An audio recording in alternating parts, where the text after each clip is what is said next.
devastating effects of the cheap, new, illegal drug called Kush, which is taking the youth of Sierra Leone to a dark place. My name is Tyson Conteh. I'm a filmmaker from Sierra Leone. Something bad is happening in my country. Our psychiatric wards are filling up with Kush casualties, and police are battling to win the war against this drug. I will be on Eye on Dependency with Garth and Natasha to tell you all about it. It's not too late to save your children. You don't want to miss Eye on Dependency this Sunday from 10 a.m. Listen live on I-95.5 FM or watch live on the Eye on Dependency Facebook page or YouTube channel. Eye on Dependency.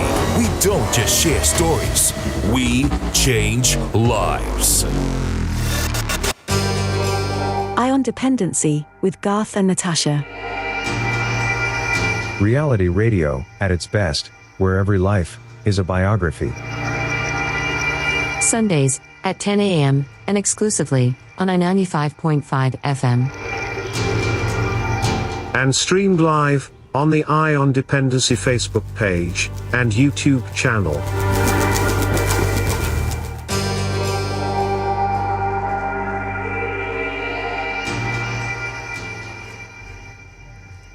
Good morning, Trinidad and Tobago, and welcome to Eye on Dependency.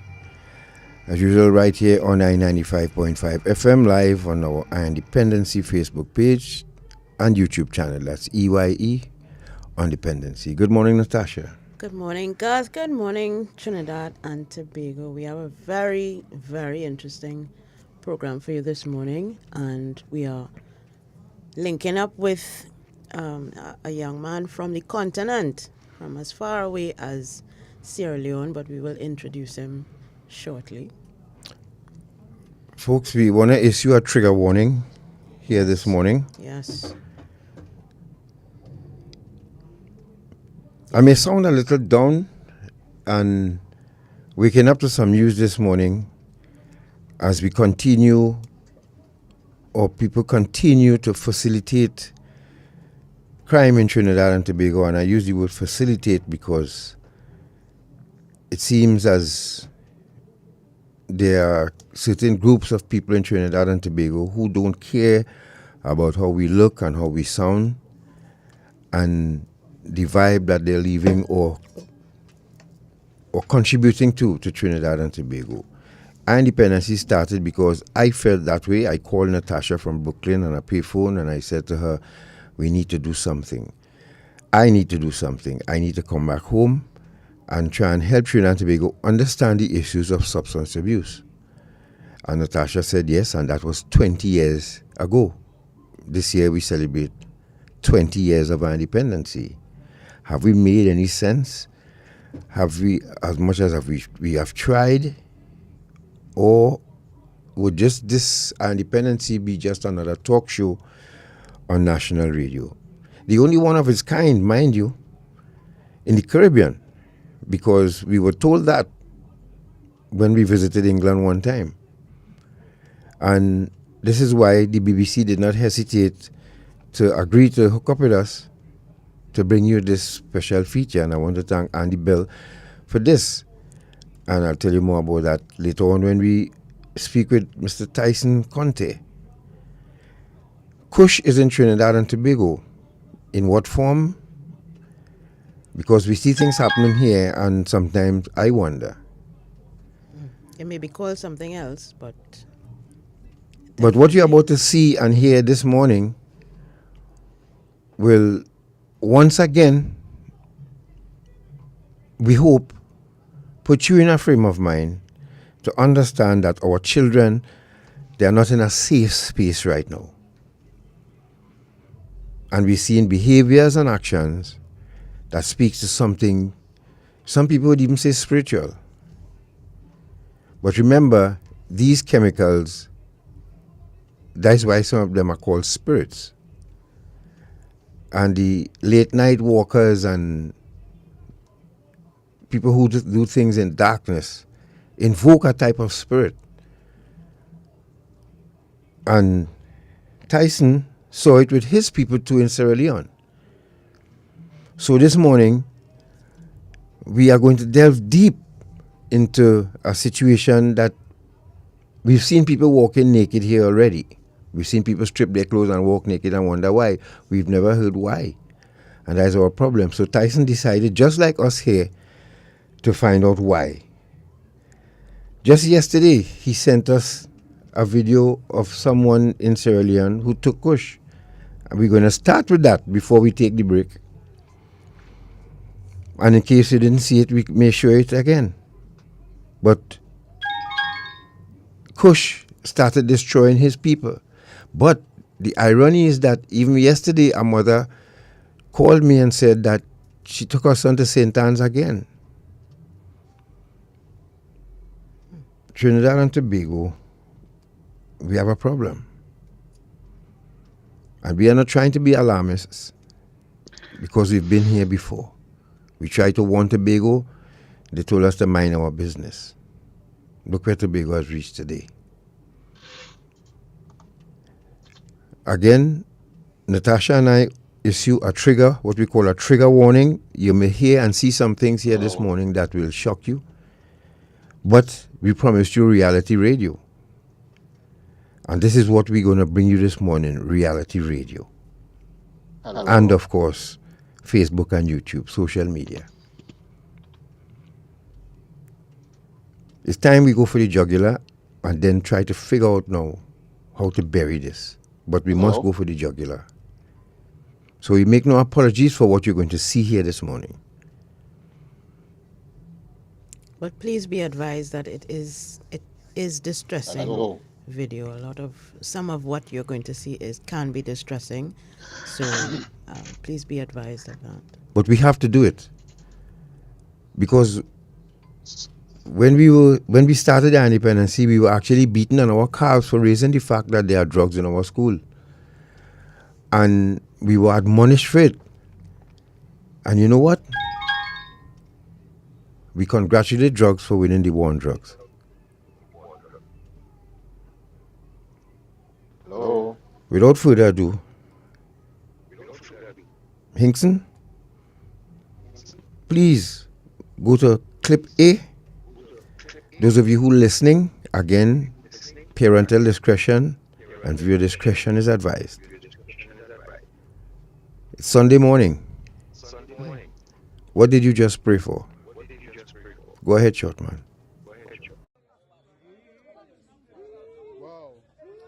These are the effects of the Kush.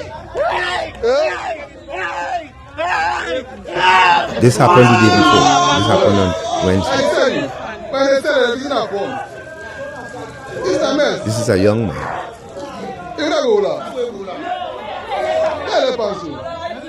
Come on, they put up the volume as loud so they can hear. Here's what this young man is doing right now after ingesting. Who the ministry is released yesterday. We'll share that with you too in a while.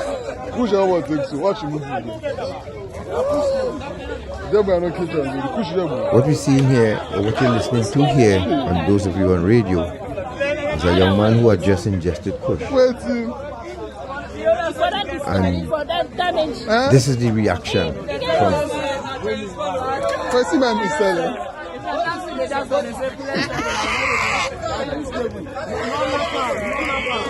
So this is what happened to him after ingesting this drug. And you will hear later on when we start our conversation with Tyson, and also when you watch the documentary, you will learn exactly what Kush is, what this drug is, how it is made, and the kinds of chemicals that are applied to it that causes a kind of psychosis in people when they ingest it.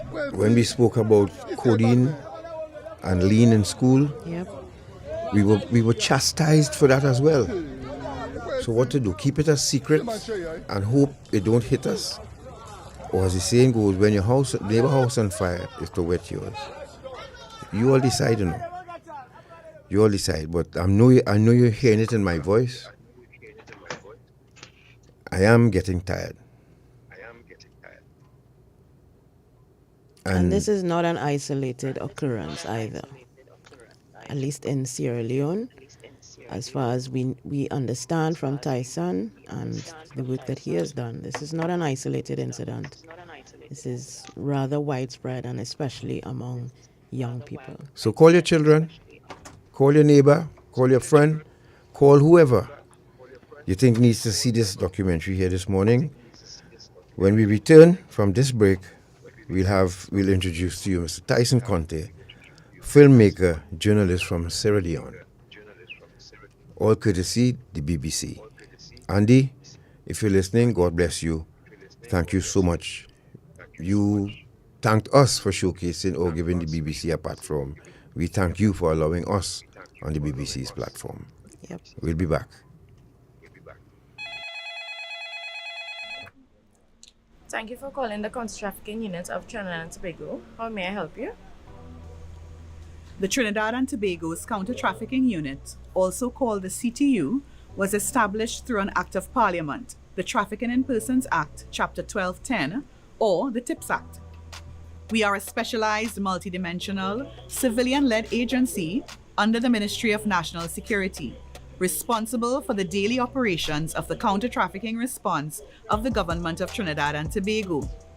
We implement government policies developed by the National Task Force Against Trafficking in Persons, effective identification of victims and witnesses, prevention of trafficking, protection and prosecution, all through effective partnerships.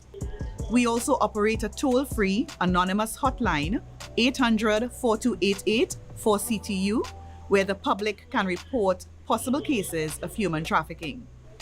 We screen and interview persons to identify possible victims of trafficking.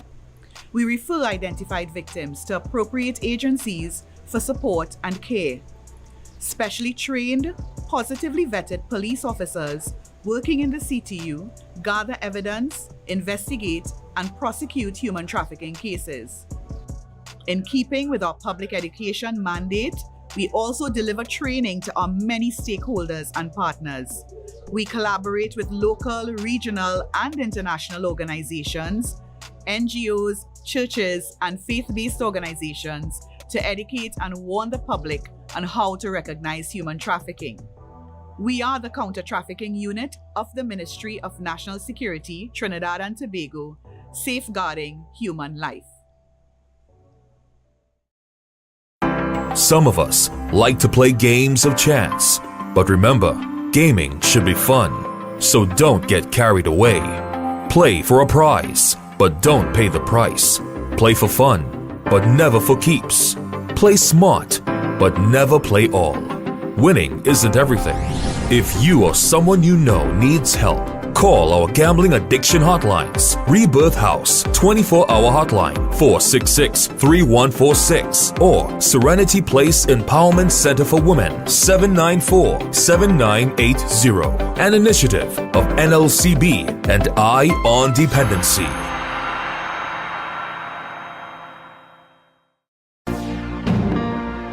What if you can make a difference in the life of a child by simply taking one step? This November, let's shine once more at Guardian Group's Shine Charity 5K and 10K Walk and Run. And together, we can help secure hope for children most in need. Join us on Saturday, 26 November, Nelson Mandela Park. Race time 4:25 p.m. Register now at www.runtoshine.com. And together, let's shine. Guardian Group. Live easy. Eye on Dependency with Garth and Natasha. Reality radio, at its best, where every life is a biography. Sundays at 10 a.m. and exclusively on I-95.5 FM. And streamed live on the Eye on Dependency Facebook page and YouTube channel.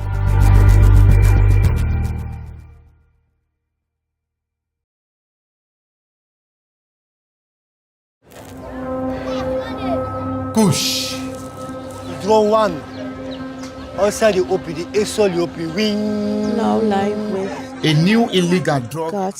With Tyson Conteh, who's out there in. Hang on a second, short man. Yes, folks, let me just give you Come back to us a brief first. intro. Shortman, come back to us, please. Yeah.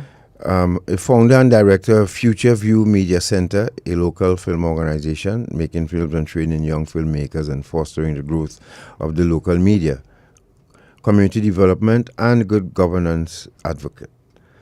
BBC Africa Eye director and reporter on multiple documentary films programs, hoping to release another artful documentary on female genitalia mutilation.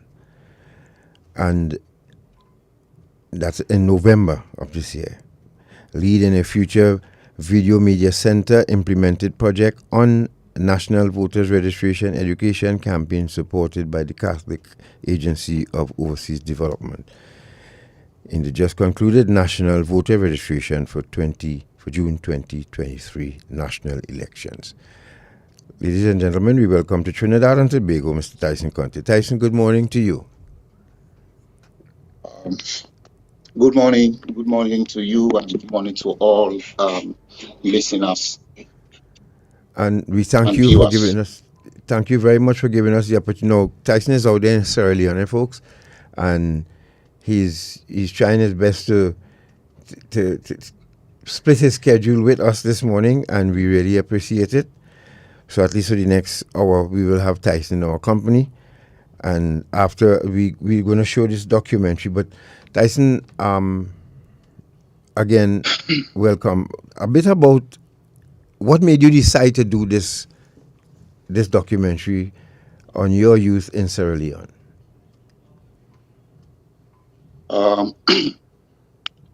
Well, like you've seen the issues around the drug called Kush and the way it's affecting my fellow youths in this country. It's so bad that someone needs to stand up. Someone needs to be that voice that will help to make a change and that will save the lives of the youth who are so embedded in this drug. And so I think that was me thinking that I could be the person to give this voice to the people and to let people and, of course, our lawmakers start to think about and discuss how to handle the issue of drug, which is affecting and destroying the lives of potential youths that can contribute to the development of this nation.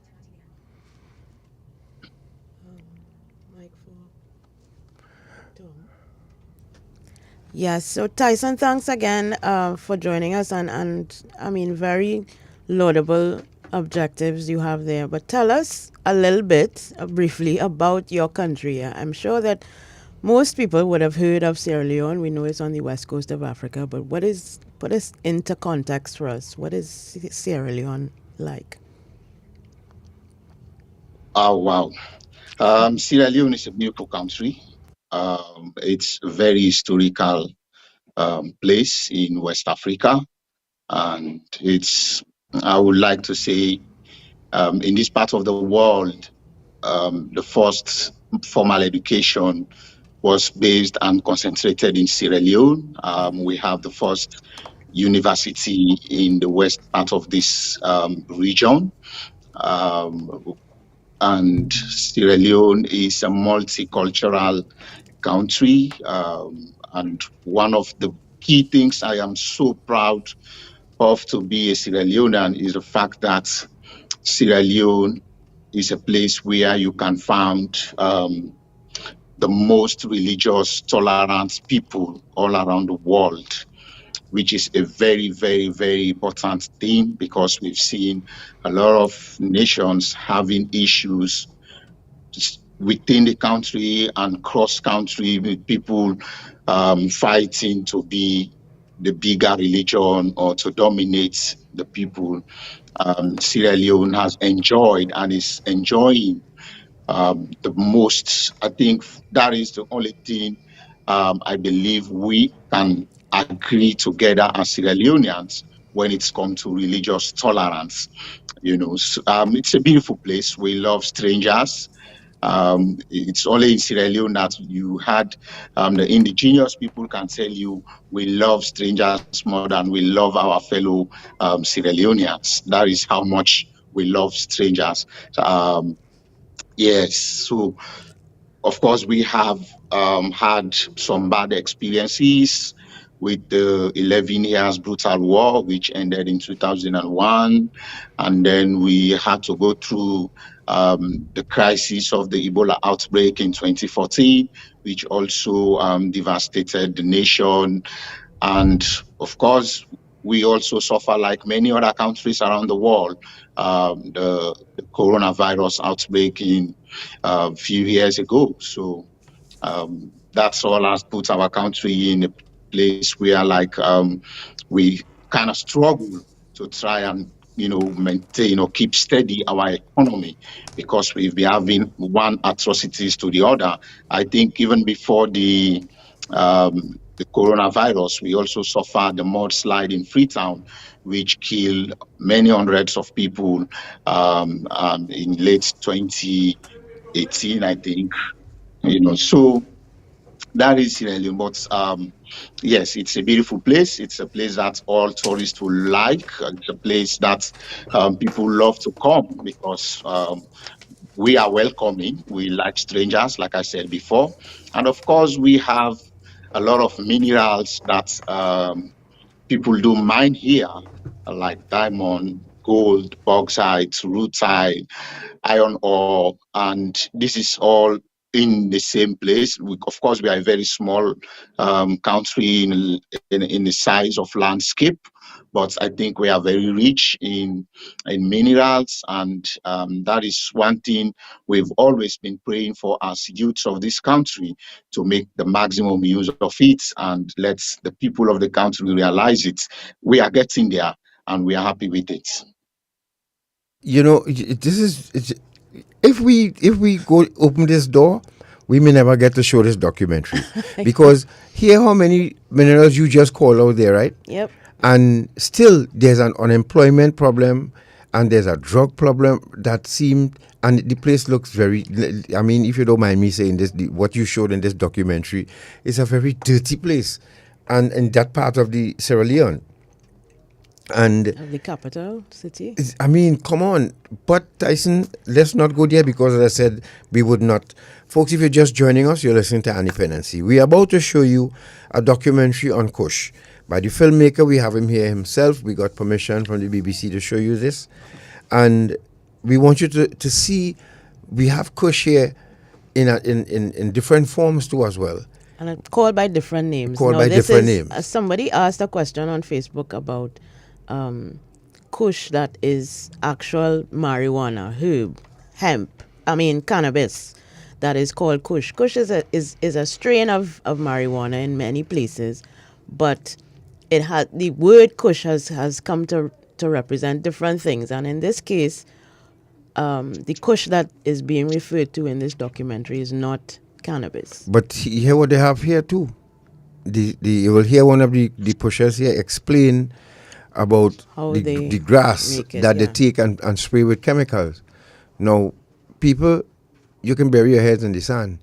There are a number of people here who doing that because the pandemic saw a lot of people home not working. A lot of children home couldn't go to school, and they came from homes where their parents could not afford the taking care of them during the day. Remember, they were away in school. They had school feeding program and all of that.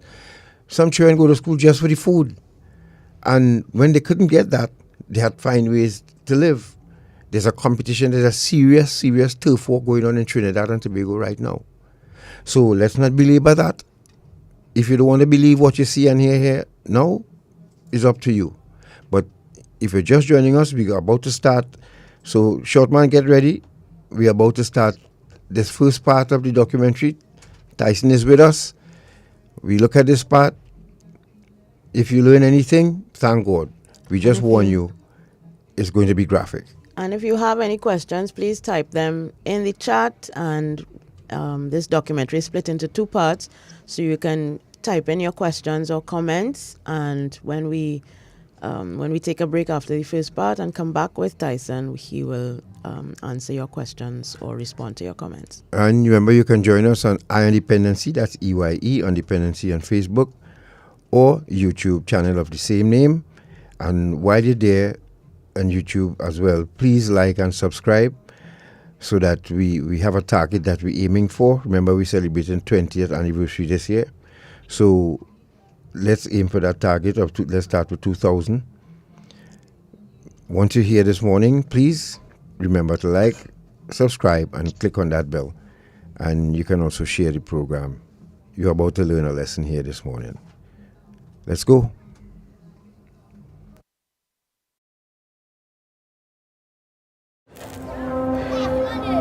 Kush. Draw one. Outside the OPD, it's all the OP wing. A new illegal drug high taking my country's youth to a dark place. Everyone sleeping here is on Kush.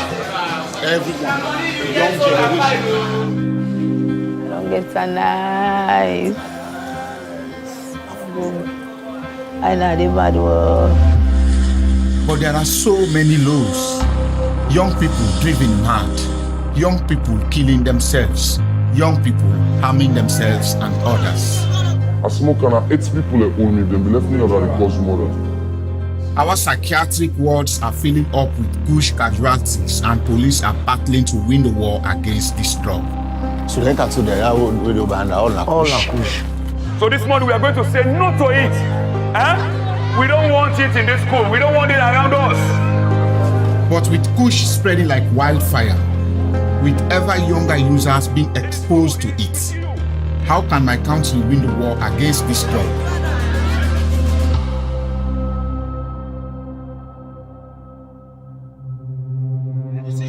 This again? Should I ever cut this throat?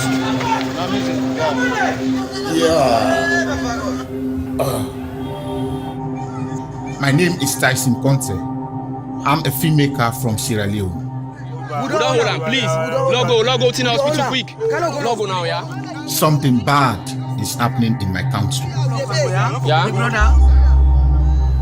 Recently, I've noticed on social media a lot of very, very young people dying untimely deaths, running mad, harming themselves. Can't even stand watching this graphic.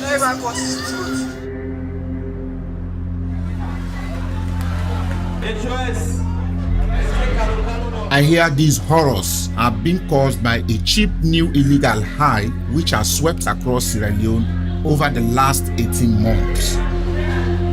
They call it Kush. Here in our capital, Freetown, is where the drugs grip is greatest. I am coming to visit the guys that are high on the drugs, on Kush.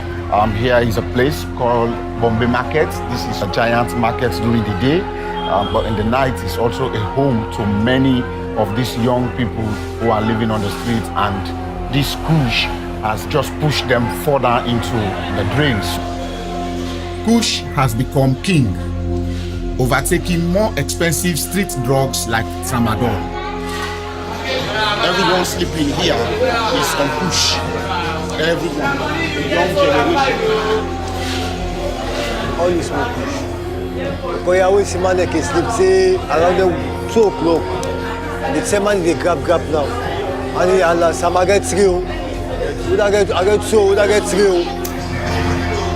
For many, Kush is an escape from their daily lives. Olamed, who has been forced to survive on the streets for years, first came across Kush in 2018. And he draw one. Outside the OPD, it's all the OP wing. Just when the quick you go inside WhatsApp, a moment where you AC block, the later where the WhatsApp they come out with the AC open wing. Outside the open, the first Kush, he began power XX. Olamed shows me what Kush is. Crushed dry leaves sprayed with chemicals. He don't smoke them. They make her the nod for myself. And that nod what they know that they enjoy. But for them left us so one say, so it's not easy. All set by you. I like you meet man they pass smoke and self. Man we no blank big, he beg and by force. Kush drives addicts to desperate measures. I met Aisha, who says she is forced to sell sex to make money to buy the drug. Aisha is taking me around to see the places where she normally sells sex in the nights and then make her money for living. Money which she's gonna use 60-70% of every day on Kush.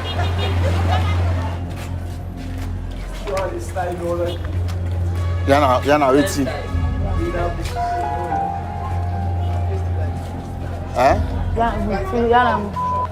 For make money.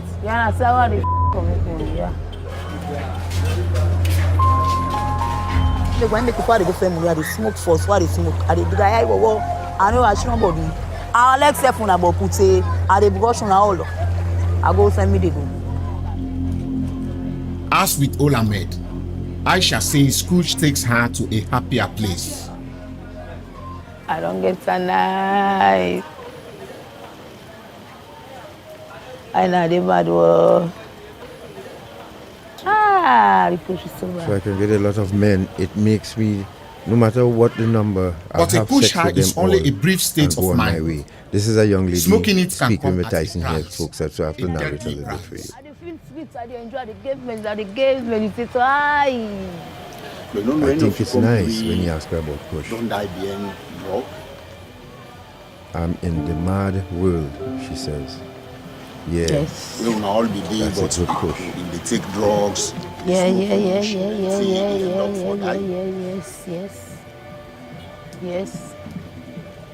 How in that? Effie. Effie. Yeah, my name is Effie. You Kush here. In the Kush. In the drink rum, in the papa smack. You know they. Did any of your friends die from the drugs? No, that next year. What go inside? Go was here. I know we say take a life. Now me other party the back. You have no internet slow down this morning. Same thing. I know them when I'm free, they will pass. Maybe when they make me so maybe what they do, I'm not glad.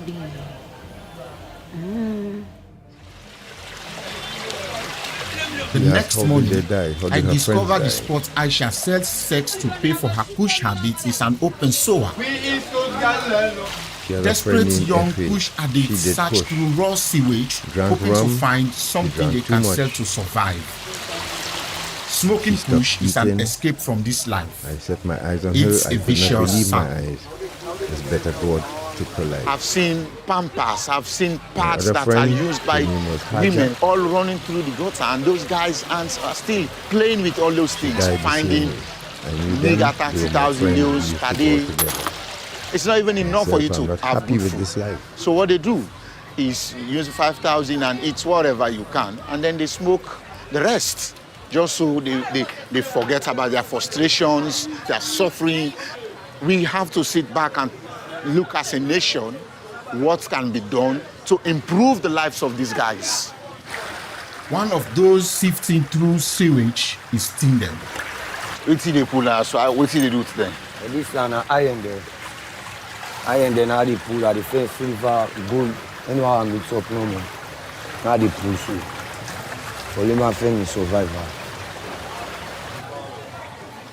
All of them want to go back push for the man is distress. Forget sober who push are able to say for the able build family together and able to keep. Now then they no more able make ease me stress. There can be more to Kush than easy stress, says Tyndem, who admits sometimes the unpredictable effects of the drug have led him to commit crimes. When I Kush down the way you smoke, it make you go mad. You don't know what you dip on. You not feel see he get the potential for commit crime, you don't even know what he do? Yes, because he don't go mad world. His sense is not there again. So he dey do anything where he feels say he want do. What makes Kush so powerful? I go to meet a Kush creator and dealer to find out. I am calling him Rambo. For now in Freetown, presently 2021, Kush, na the order of the day. Because I'm Mr. Mo. The more I take, the more I know. Kush, says Rambo, first arrived in Sierra Leone from abroad and was known as K2, a mixture of plant material sprayed with synthetic psychoactive chemicals. Many around the world know it as spice. But now, Rambo claims Sierra Leone is creating its own Kush industry. He talks me through his own recipe. We use the green leaf. We do sometimes with the scissors or put on a grinding machine. We grind and lay, cut. After I don't grind and done, like this, put it inside maybe a bucket. You buy inside it. We buy this 150,000 injection. Cut the head off. We turn all the toner inside the rubber. We push the mushroom. We get this toxic spray. Then they call for from overseas. So now that they do spray, how they spray and so they make like it soak on the leaf, the spray. They cover. That scent of that spray, base and all. We left for like 12 hours. After I done the guy in a Kush, that's for me. Rambo claims his Kush is harmless, but says the underground industry is now flooded with ever more unpredictable Kush cocktails. And when people that want waiting hot, it's like these chemist boys mix all type of stuff just for this head off. I tell you the last time, then give me one cushion and call the red lights. How they mix and they don't mix, I don't know. I smoke and I 8 people that own me, then be left me about the cause mother. To my surprise, Rambo believes the authorities should crush the Kush business because the drug has become so dangerous. Well, let them go call the cartel, let them go away.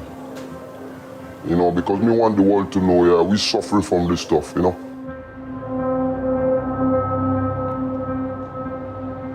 If someone like Rambo is calling for the Kush trade to be smashed up, things must be getting bad.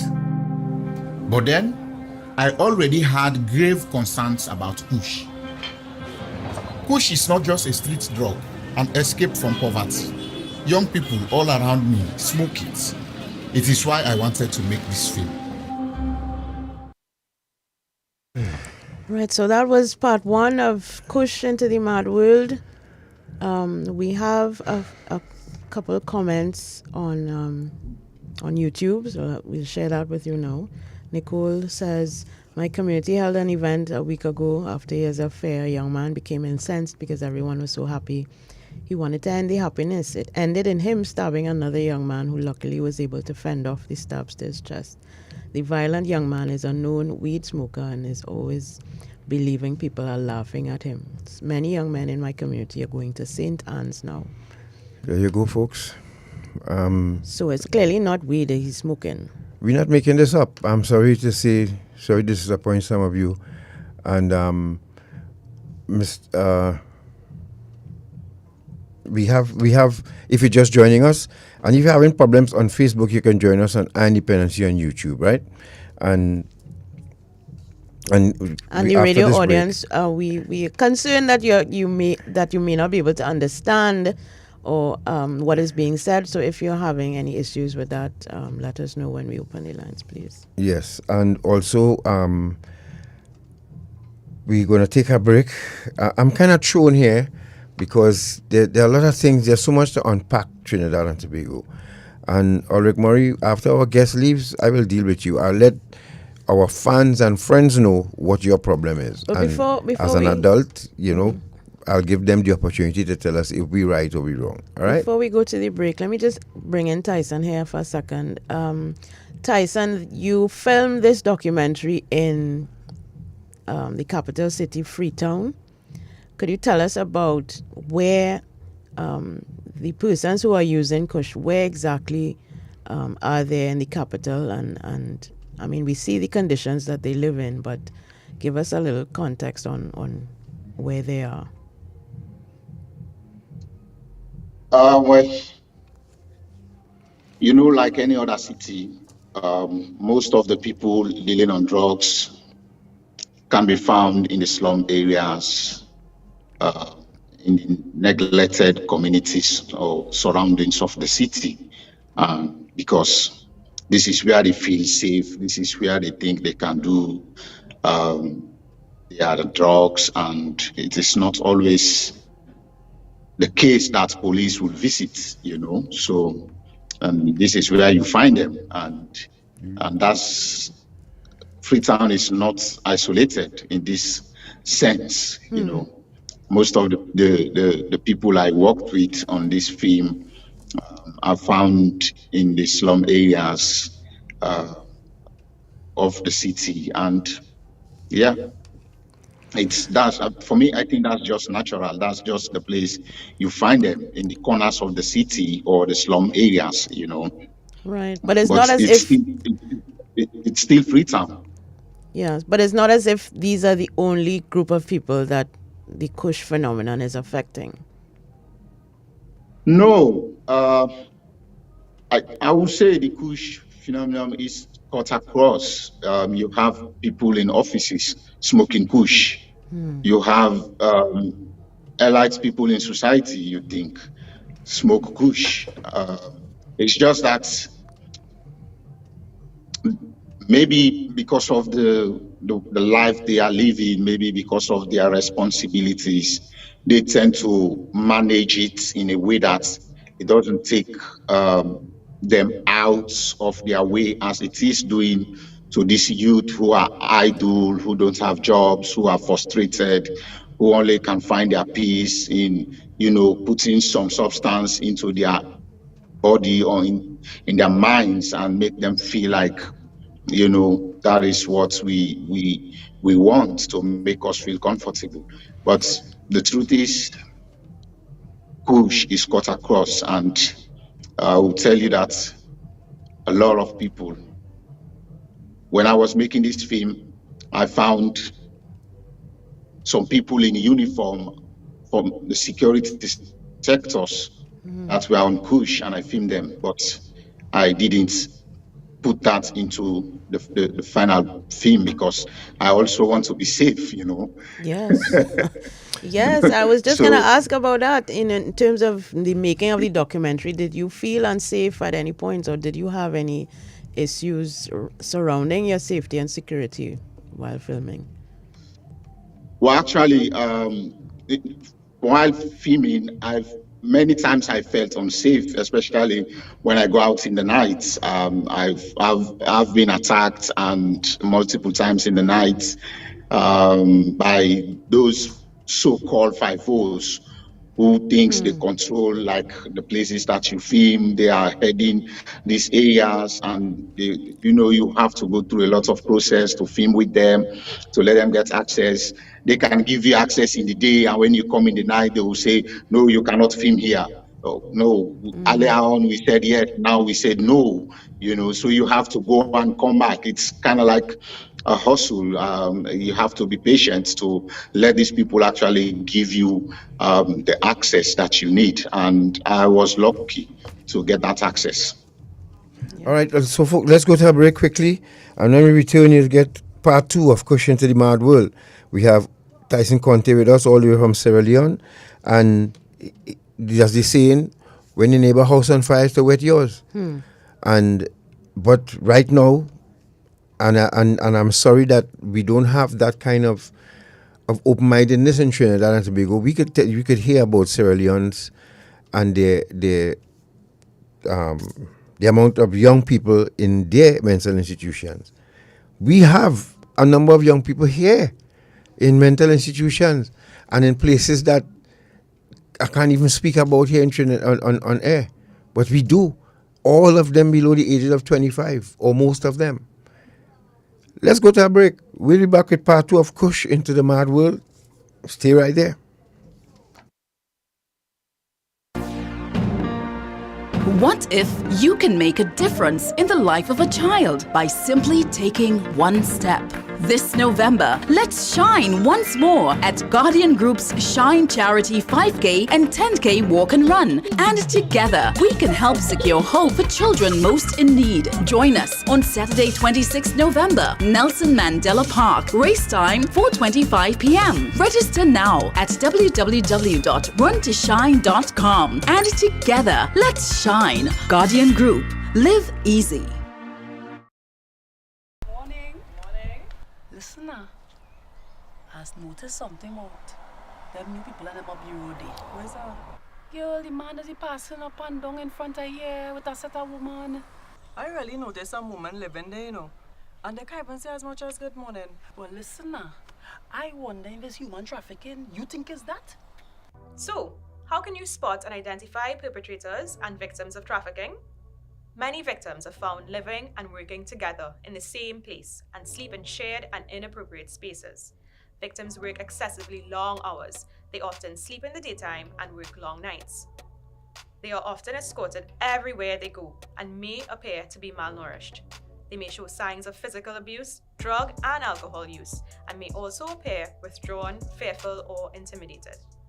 Victims who are migrants are often not in possession of their identity or immigration documents and have irregular immigration status. Perpetrators can be male or female and may appear to be managing or controlling the victims. And they may even at times appear to be the victim's best friend, boyfriend, or employer. We are the Counter-Trafficking Unit of the Ministry of National Security, Trinidad and Tobago, safeguarding human life. Some of us like to play games of chance, but remember, gaming should be fun, so don't get carried away. Play for a prize, but don't pay the price. Play for fun, but never for keeps. Play smart, but never play all. Winning isn't everything. If you or someone you know needs help, call our gambling addiction hotlines. Rebirth House 24-hour hotline 466-3146 or Serenity Place Empowerment Center for Women 794-7980. An initiative of NLCB and Eye on Dependency.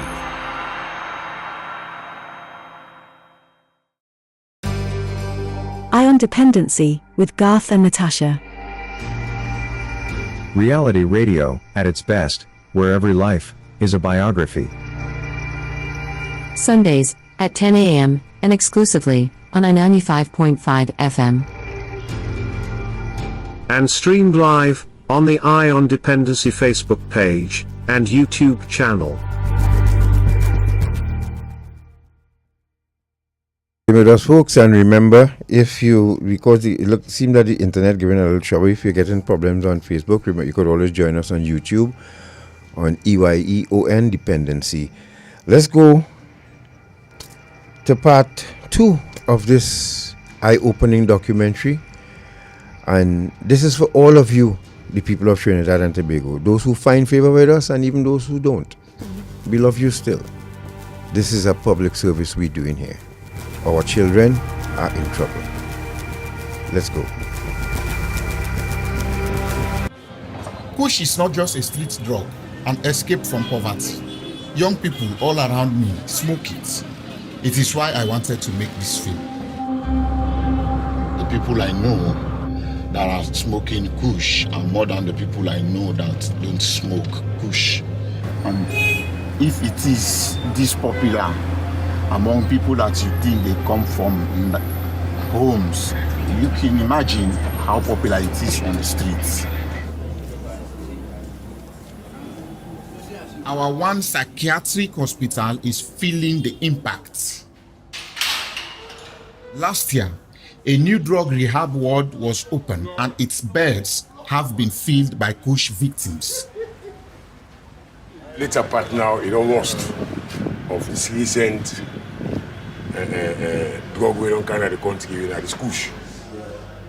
So you did tell we say when I see an increase in the number of the patients they make as a result of Kush? Of course, yes. Of course, yes. Most of them. 90% of the male cases they will get. And there are women too. This young lady, whose identity we are not revealing, spoke of how Kush had crippled her. I will sell Kush. Though I will take them, and they bear me, and they want to kill me. They couldn't. Though I feel like say, now they will business back. They couldn't sacrifice somebody. So you go able to say the Kush will be the take now him be give that problem there? Well, because me one day, then thing are not blanks happy with me. One day in my life. So I think say now the Kush. Because don't pass 1 month now, 1 month and some weeks, we are need to take her. The only thing I can really disturb the me. only thing that still remains is if I feel weak.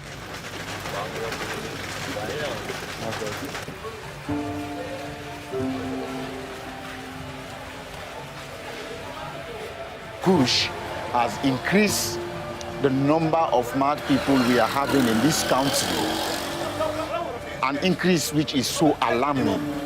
And the question I keep throwing is, what can we do as a society?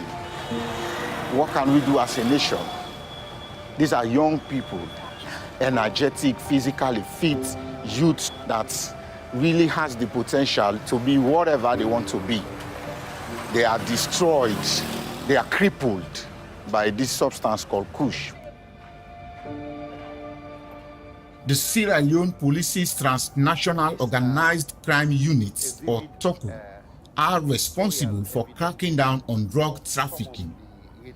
Head of SWAT team Andrew Ronko is one of those at the forefront of trying to take Kush out. How rampant is it in the country? It is wide into the nook and cranny of Sierra Leone. It is not just the city. Tramadol is not even a threat now. Every other youth where they now at the ghetto, then don't fall in love with Kush. Ronko takes me to the room where seized Kush is stored. Some of it was intercepted on international flights, some of it in Sierra Leone. Yeah, the recent catch they will catch. All are Kush. Where the clinical, this is 5,000. Just this small thing, 5,000 leones. So I the one that like this one all na boku money. Yeah. And so if person can with some inside like this one they see so now, now millions. Wow, this is getting interesting here. Now we don't see the leaf content, but also these now liquid content we the security people and they don't understand saying. Then they use them for mix Kush just for making it be powerful. In a recent raid, police seized 41 bags of smuggled marshmallow leaf and cartons of chemicals, which they say are mixed together to create Kush. This one. Or the marshmallow content down here. Yes. Ronko believes that despite recent raids, the fact Kush can be made with so many different ingredients makes it almost impossible to stamp out. So Kush now is in several forms. The dynamics are changing when it comes to Kush, you know. So it is really a threat.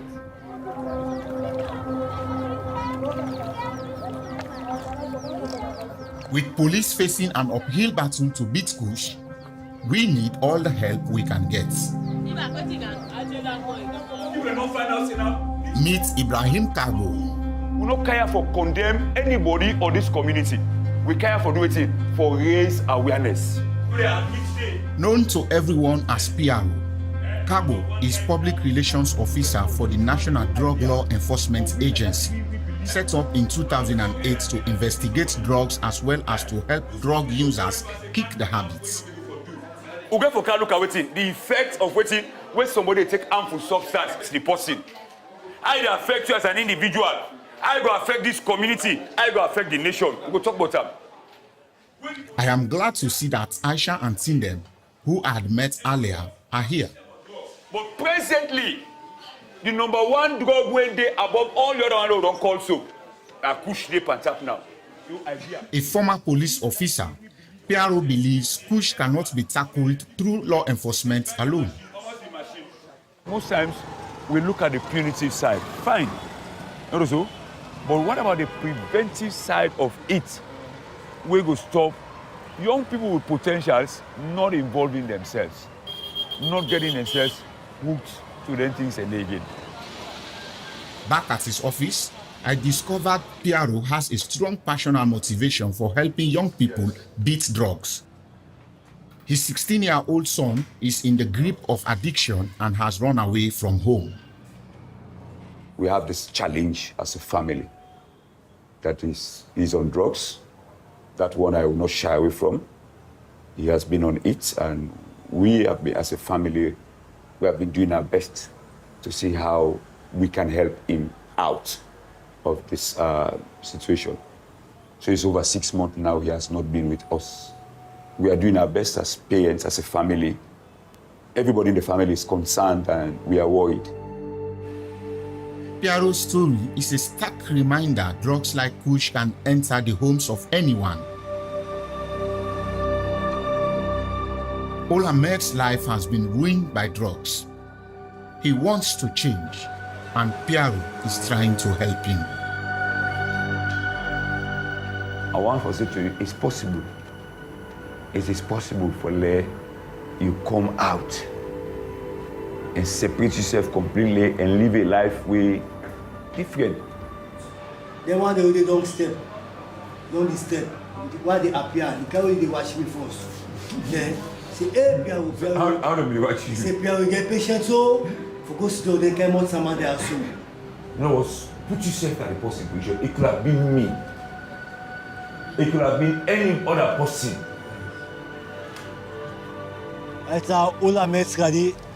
I'm not the same Omar I used to be. I have changed, yes.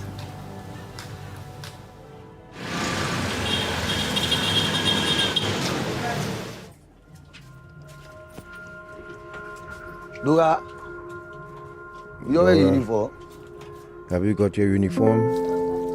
So this is a young man, folks, who was wearing really beating his son, preparing him for school. I learned he has 2 children who live with their auntie.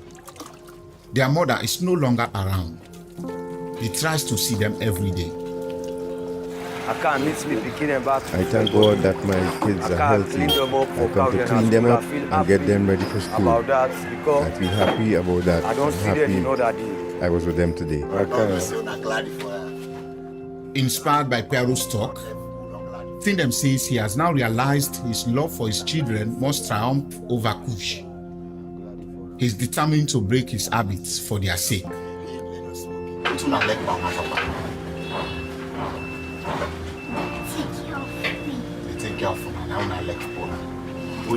So the filmmaker is asking his children how they feel about him. And they said they love their dad. By God's power, I get for the grace of God, I have to quit. I get for the take care of them. Because that money they want to spend on Kush. Because that money puts I up spend on for the Kush. future. Let me not like me. We are dinner street. So they don't turn out like me. But how does someone who literally lives in the gutter break free from Kush and live a normal life in a country where 60% live below the poverty line and employment is just a dream for many? What do I will? 4 stairs. Abdullah, you take your book. Do you have your book, Abdullah? That's his father asking his son as he's taking them to school. And folks, the picture, you know, Tindem told me he long dreamt of football stardom. Stray dogs. A week after I met him, he's got back on Kush and playing again for the first time in 10 years.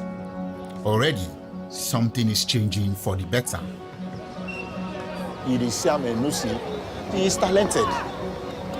Really talented.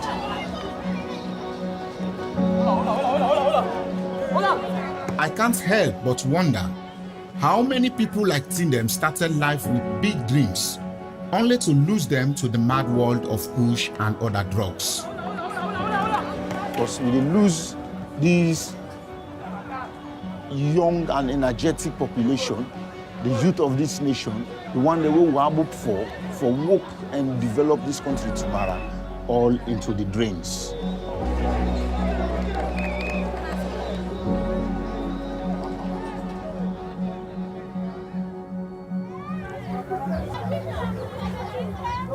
I caught up with Aisha one last time. I am worried Kush is taking her to the edge, and I don't want her to end up like some of her friends. So where are you not afraid? Afraid me back at the try follow I'm left. afraid and I tried, but I cannot stop. But what's make you know left? Don't use to I'm my addicted to it. Now. I've tried many times, Not to want but you can't just quit like that. Yeah, no more now. If you die, don't go ask you to. What did they go tell her? she laughs. I don't know no more now. I don't know what I will tell God. I just know what I tell God. When I get to him, I will say, God, I have come as a result of Kush. If you go see a friend they ask you, say, boy, you said, you see weed on that your Kush. Why you not left at it? I say, I'm the guy for left. I would say I've tried to stop, but I'm addicted.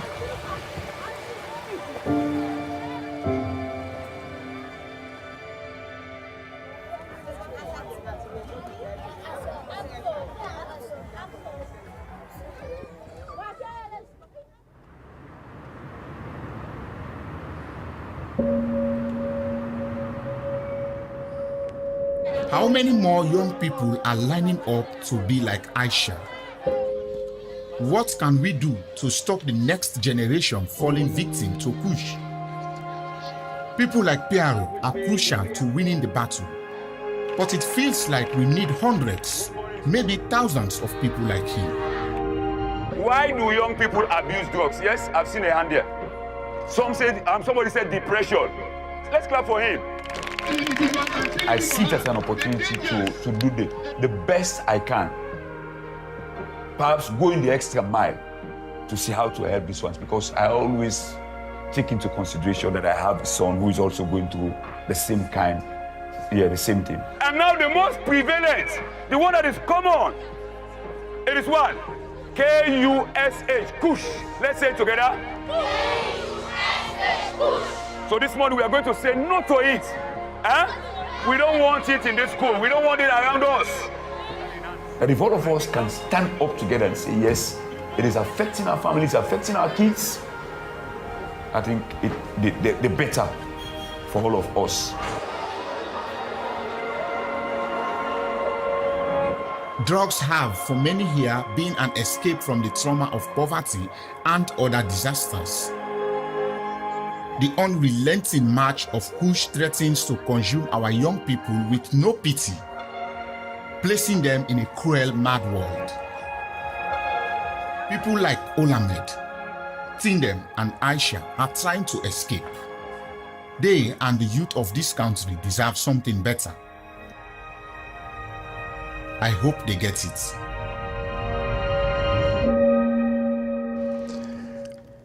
Folks. That was Kush Into the Mad World, a documentary film by Tyson Conteh out of Sierra Leone. Folks, if I take you all into areas in Trinidad and Tobago, it will look just like what we just saw there. Believe me. And you think it's not here? I have an image to show you. Just the child's hand, but some girls were smoking in a school, and they took pictures of it and posted it. I'll show you all that this morning. Plus, there are people now marketing paraphernalia to our children, so we have now backpacks, and I hope that you will see it and not support it, because it's for children. Big people can't wear that, but it's marketing a product associated with wrapping paper. And then you heard the Ministry of National Security give a release on ecstasy pills seized over the last couple of days. Well, in case you don't know it, if you see it home, you may not recognize it. Well, Natasha provided a picture for you to see this morning too as well, and we could describe it for you who are listening to us on the radio. But we have a guest with us, and we want to thank him, Natasha, for giving our audience an opportunity to be awakened this morning. Yes, definitely eye-opening documentary about this drug that is ravishing our brothers and sisters across the Atlantic in the diaspora in Sierra Leone. And Sierra Leone, in fact, has very close ties to us here in the Caribbean through the Jamaican Maroons and other peoples who were sent there, I should say. and vice versa. But I had a couple of questions for Tyson, so I guess we could hold on. He probably stepped away from his phone for a bit. Right. So and then if we manage to call, we could take in at least 2 or 3 calls for him. For him, yes. And remember, folks, this Kush that we're talking about today is not cannabis. It is not marijuana. It is fake weed, fake synthetic marijuana. It looks like it, but it is not cannabis.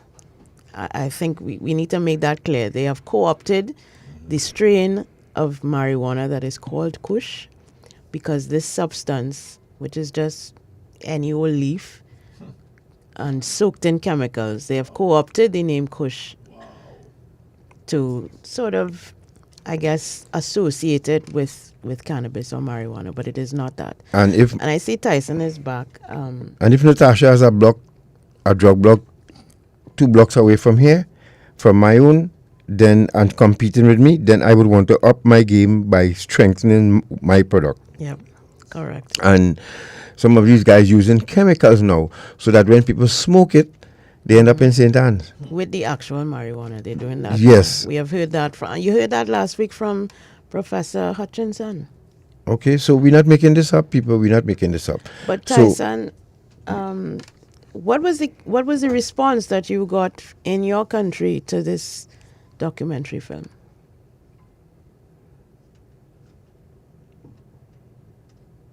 We're not hearing you. I think you may need to unmute yourself, Tyson. Yes, sorry. That's okay. The film was received positively around the country. I think I've been on all the local televisions, live interviews, and radio stations, and I can't remember one negative review or comment from any media house or even the public that we are making a lot of phone calls. And, everyone was happy that finally there is someone who is willing to stand up and give a voice into what is happening around Kush, because it is common. Every part of the country, people are experiencing the issues around Kush, but it was not reported, it was not talked about. And so when the film came out, people were really, really happy. And I think it's helped a lot of people change lives and the way they live. Well, my friend Tyson, if those of you who just joining us, well, you just missed the documentary Kush into the Mad World, where we featured the abuse of Kush in Sierra Leone, and we have the filmmaker with us this morning, so Tyson Conteh, and BBC journalist and filmmaker. And we also thank Andy. Tyson, we must extend our thanks to Andy and the crew up there at the BBC for allowing us to show this here this morning to our people in Trinidad and Tobago. And I will. Yes, I will extend our thanks to him tomorrow, please God, as well. But folks, if you wish, we could take 2 or 3 calls before we let Tyson go. So at 622-3937, or if you want to add to what you saw, we have some comments on Facebook with people who actually understand what we're talking about, even on YouTube. And remember, those of you on YouTube, please remember to like and subscribe so that you can be notified when we go live. Hello, good morning. Yes, Dad, good morning to you. Morning, Anne. Good morning, Natasha. Hi. Shortman, and a special good morning to Tyson and the other gentleman from the BBC. Gata Natasha, congratulations on your 20 years of service, of educating us of the dangers of drugs, etc. Because you all have taught us so much.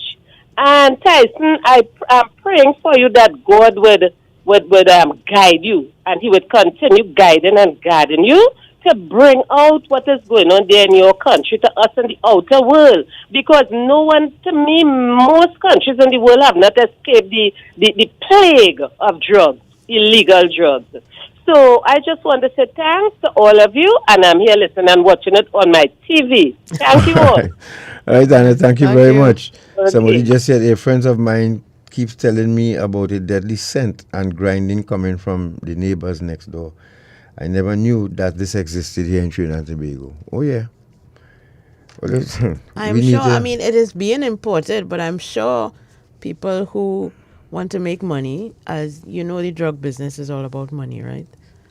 622-3937. Can manufacture this product. It is called K2 or Spice in other places, or used to be.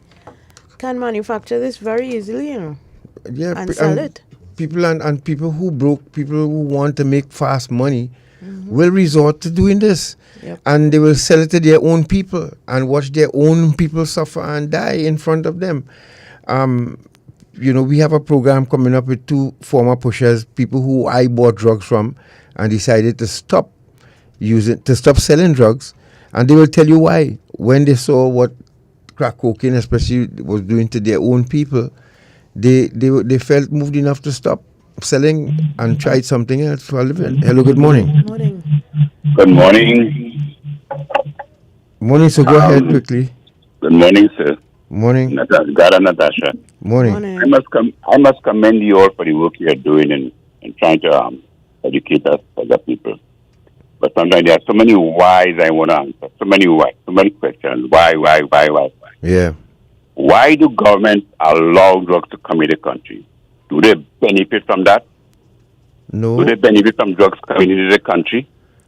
Do governments benefit from that? They create a false society, right? From the school to the religion, a false society. Then they tell you about poor. They push people into poverty. They push certain people into poverty in order to sell their drugs, right? And then complain about drugs. And you tell me that they cannot stop drugs coming into the country? Do they benefit from it? Right. Yes, Well, they may. So many whys got. No, I wouldn't. I find it, no, I wouldn't sit here and allow that to go out there and stay out there. So that's why I give you a chance to speak. But as much as we have had so many whys, we hurting other people. Think about it's only black. Most of the time when you look at you bring that program there, right? All it is black people taking drugs and that sort of thing. No, there's so many whys. No, here was the difference, sir. In Trinidad and Tobago, it's not only black people. The fact is, it's only the black people who don't have the wherewithal financially, their parents, to keep them off the street. There are a number of other races in this country abusing drugs, but they have the money to buy to get their child a rehab here or out of the country, and that's why you don't see them on the streets. You understand?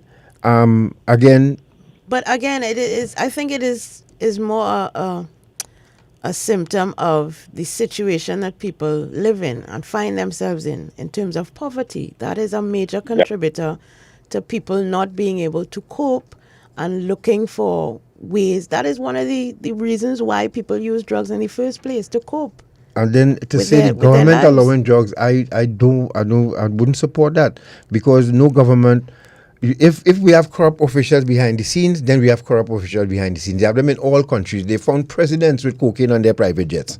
So we have, remember, money is a motivating factor, my friend. Of course it is. And I am probably one of the people who will see opportunities like that and walk away from it. But then there are people who will walk right into it because it's all about money, a life of comfort with the money that they can make. We have corrupt airport officials. Remember, we did an interview for you here. Maybe some of you would have not heard that interview. We did an interview with a young lady in a prison in the United Kingdom. You know who she got her drugs from? An airport security officer in uniform, just before she boarded the plane. We have that on tape. So it's not that we're making this up, or we don't think when a government puts things in place, and then you have corrupt officials who will accept money, government hands are tied where that is concerned. And I who Good know. morning. Hello, good morning. Good morning, God. Morning. Good morning, Natasha. First time I'm calling, but I always listen. Welcome. And the reason why I called to this morning, I don't understand how the previous caller could say that government encouraging. Government put everything in place so that drugs would not come into the countries all over the world. Yeah. This thing is. So why blame government for something, that they're not responsible? Okay, I'm not saying that they're not supposed to get more things in place and so on, but what more they could put, I wouldn't know, to be honest. I would not know. I mean, you understand? Yeah. And you cannot stop the young people of today. They are different to us. I'm in my 70s. To be exact, I'm 76. I was 76 in September. I don't know what it is to ever even smoke. I smoke cigarette already, but the other drugs and things. But what I'm saying too, sometimes some people, they are just being led away unconsciously. I would believe that. Right? And then they get themselves into trouble, and how to get back out, it's hard because once they go in, some people, they just get to being an addict and things like that. Not that they want it, sometimes they just take it because a friend might encourage them. Take a little smoke now, it wouldn't do you anything. And they do that and they like the taste and, they get led away. But you cannot be blaming everything on government. Look how much things government put in place. Thank you, my dear. Thanks a lot. I think we're getting a little bit carried away with the government that is currently in office, and we projecting what the gentleman has said. I think what he's trying to say is that the state has a responsibility to protect its citizens from harm, and this is one of the things that causes harm to citizens. Now, Tyson, I see you've come back. Can you explain to us in your context in Sierra Leone? Has the government issued any statement about this problem? What are they putting in place apart from the police and other security forces? What has the government been saying or doing about this problem in Sierra Leone?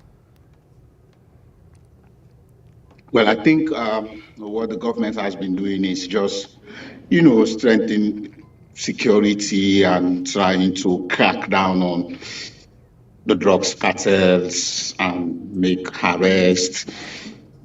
And of course, the police and the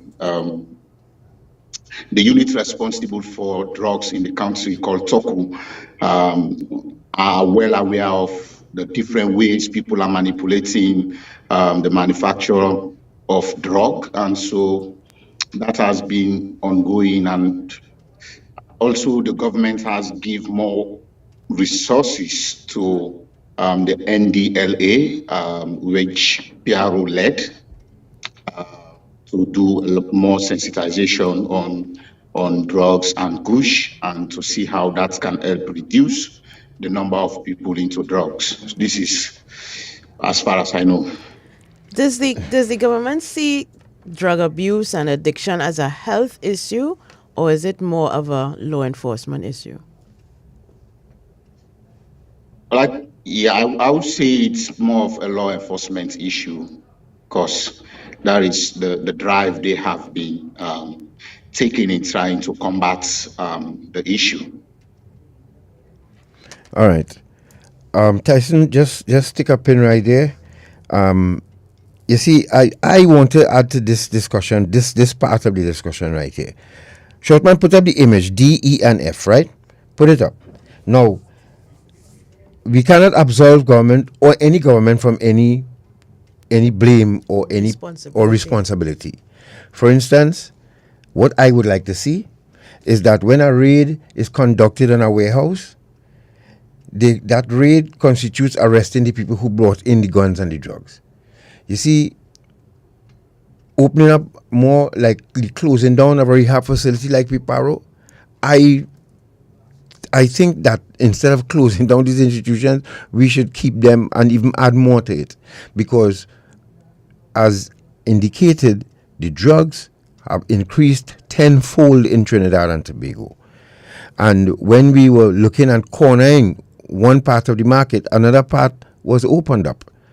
So now our children are a person I respect very much telling me that he went to some place and he saw children. You know how the in the movies where they put the dust in the what you call here the yolk of the hand and snort the cocaine.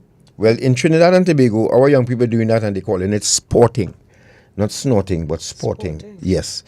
Shortman, put up image D. Let me show you. Let me show them something. This is a school child hand. You see how small the child hand is? Not that one. No, there's the side by side. The one on the left. Yeah, one on the left. Right. That is in Trinidad and Tobago. That is a school child holding that. That is Kush. That is our version of Kush. That is actual marijuana. That's the one on the left, yes. They were smoking it and showing it around. Right. And you see vibes for a lunch line. That's the caption. Right. And these are children in uniform. I just showed it. Look at the child hand. That is not the hand of a baby. Now, how if the school not on top of their game, the government provides security in the school. So if the school not on top of their game, these children can sit in the school and do that. Now, look how far those folks have gone now to market to our children. Look at this.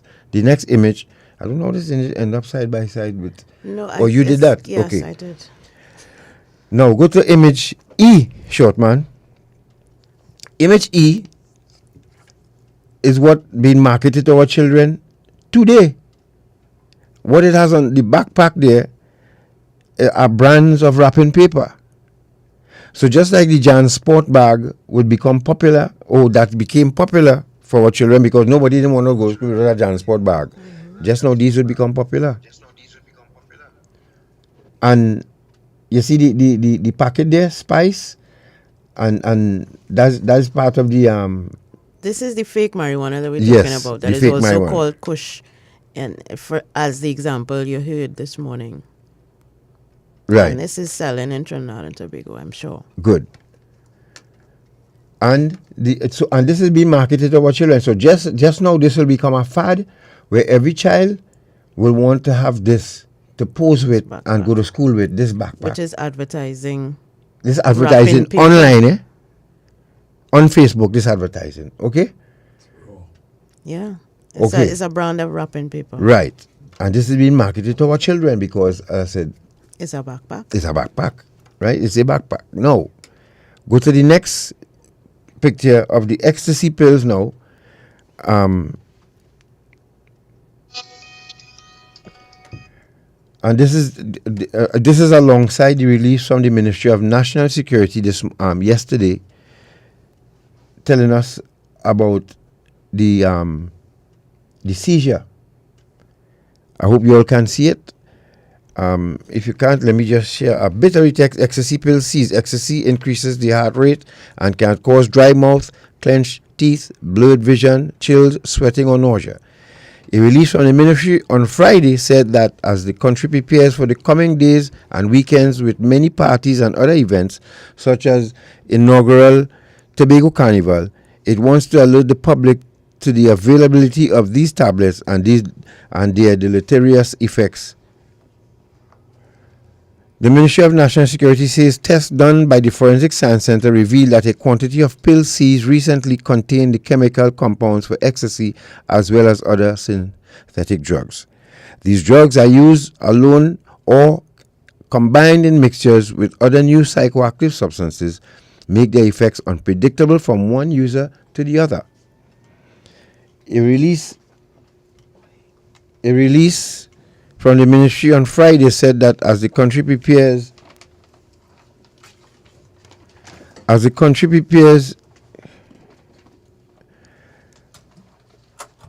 excuse me folks, I just got thrown off there a bit. A release from the ministry on Friday said that as the country prepares for the coming days and weekends with many parties and other events such as the inaugural Tobago Carnival, it wants to alert the public to the availability of these tablets and their effects, right? The 2019 Schedule of Drugs found in Dangerous Drugs Act was updated to the possession and the use of these drugs are now illegal. So now these band owners and Fed promoters are using these drugs. One, the mass band owners will use them so that they give their band, their masqueraders, energy to play mass for hours. And of course, they would sell them in parties. One of these pills are $100 for one. $100. And it's very unfortunate that they are awash in our parties. And the government could do so much, but they have thousands of other ways to bring them in and get them to the parties. And you see how pretty they look. So it's up to you all to take notice, take warning, and you still have the final decision. So let's, as we...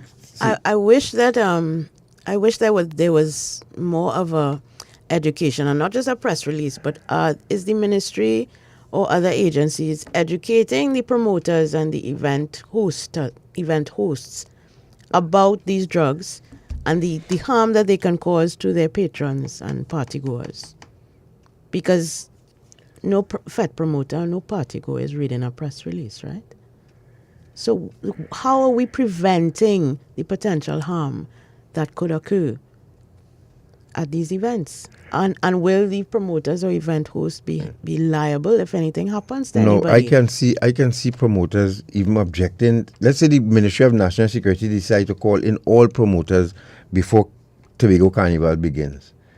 What do you think going to happen? You think some of them would be happy to attend that? Because they will see that you're telling them what to do and how to run their fete, and they have no control over their fete, and what people take in their fete and what people drink in their fete. But of course, they must have control about illegal drugs being consumed in their fete. Is that not a thing? Yeah. Okay. Tyson, we want to thank you very much for your time and for being with us here this morning. And I'm sure that those who took time to listen and tune in would have learned a lot from what they saw and heard. You have any parting remarks? Any closing remarks for you before you leave? Well, I also want to thank you for having me, and I think in my experience as a Sierra Leonean, this is the first time I will experience people from different parts of the world using something done in Sierra Leone in a good way to help educate their own people, especially when it comes to filmmaking and journalism. And so I am happy, proud of that. And I thank you again for the platform. I believe you also are giving us, BBC, your platform for people to, hear us. And I will look forward to you discussing more of our films from the BBC, especially from Sierra Leone.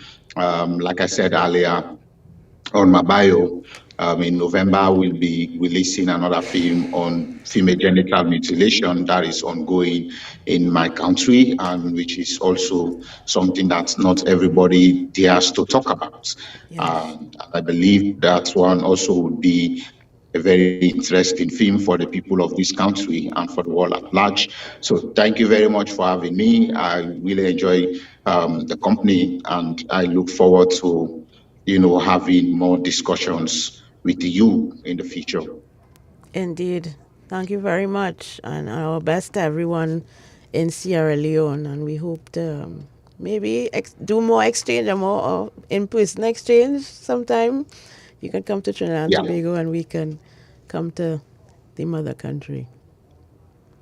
Yeah, okay, Tyson, my friend. We look forward to that. We look forward to that. You are doing a very good job in Trinidad and Tobago.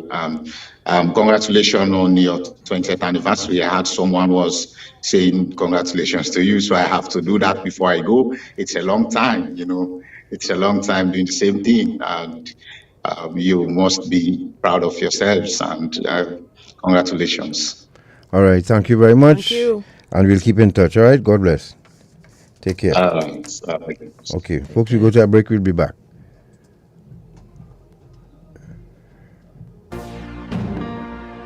What if you can make a difference in the life of a child by simply taking one step?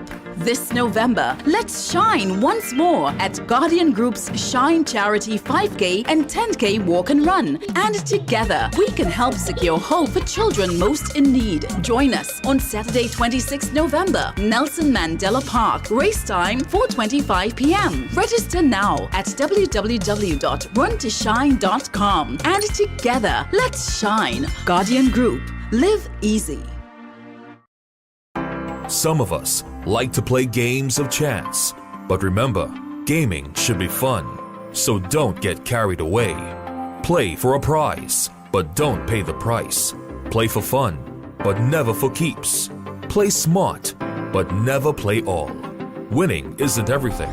If you or someone you know needs help, call our gambling addiction hotlines. Rebirth House 24-hour hotline 466-3146 or Serenity Place Empowerment Center for Women 794-7980. An initiative of NLCB and Eye on Dependency.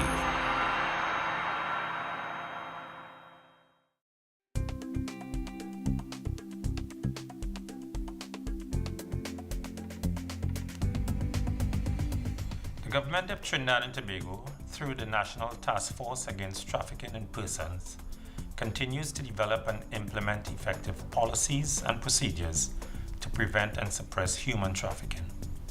To date, the National Task Force has developed 2 national plans of action against the crime of trafficking in persons. Trinidad and Tobago adopts a 4-pronged approach in its response to human trafficking. 1. Effective identification of victims and witnesses. 2. Prevention of human trafficking. 3. Protection of victims and witnesses. And 4. Prosecution of suspected traffickers. In the Ministry of National Security, we established a specialized unit called the Counter-Trafficking Unit to lead and manage Trinidad and Tobago's response to human trafficking.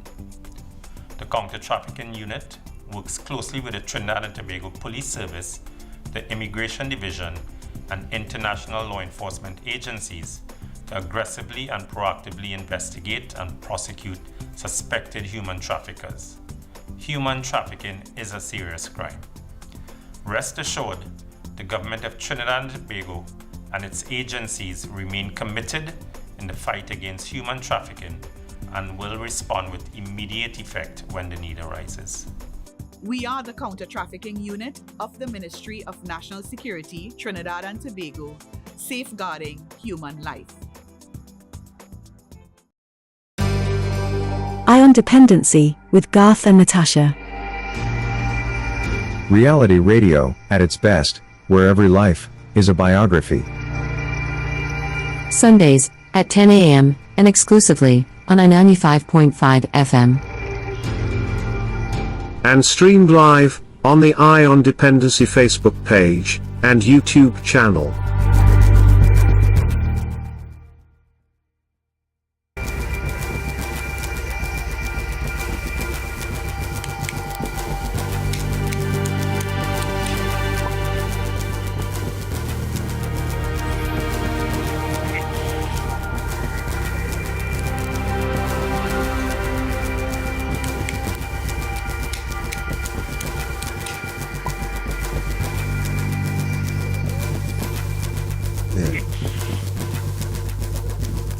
Thank you for staying with us, folks. You're listening to Dependency. I'm here now, last sex here. Before we take your calls, though, we want to do a little public service. There's an event coming up at the Center of Excellence called Heavenly Worship and Thanksgiving, and it's on Saturday, October 29th, and from 6 to 9 p.m. And the ball, it's a black tie ball, and as one of the taglines said, is dress as if you're going to be married. This should be interesting, but we'd like you all to call a number to find out more about it. Again, it's Heavenly Worship and Thanksgiving, and it's a black tie event. And if you want to be part of this, there are numbers you can call. Mr. you want to share the numbers? Sure, and remember, this is also a fundraiser event to support Peter and Natalia Rojas, who need urgent medical attention. And the contact numbers for this Black Tie Ball, 770-4929 or 321-0220. Again, those numbers 770-4929 or 321-0220. All right, Black and this Tie Ball. Yes, and this is an event that is in aid of people who really need our help. So, and as I said, unadulterated worship, food, music, celebration, and fun. So, call the number, write it down: 770-4929 and 321-0220. Right. So, again, to wrap up what we just said, Shopman, go back to video A for a minute, please, where we could come off screen.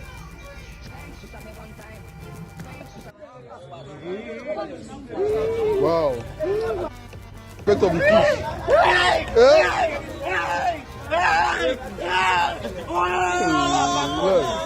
I tell you, when they sell it, it's not fun. It's a mess. You would go la. Tell a pencil. Oh, possible job. Wait. IMF is just I can say it. IMF. This country is a nasty over there. Watch out. Push him and take two.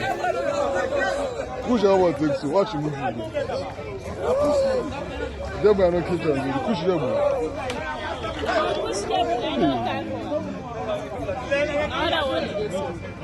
Wait. Huh? First man is selling.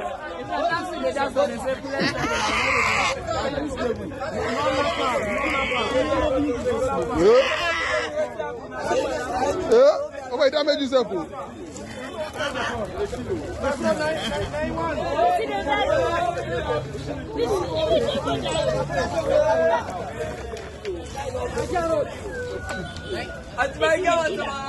In a kilo. Hey, they got. Wait, what they got? Wait, see. This is a bad man.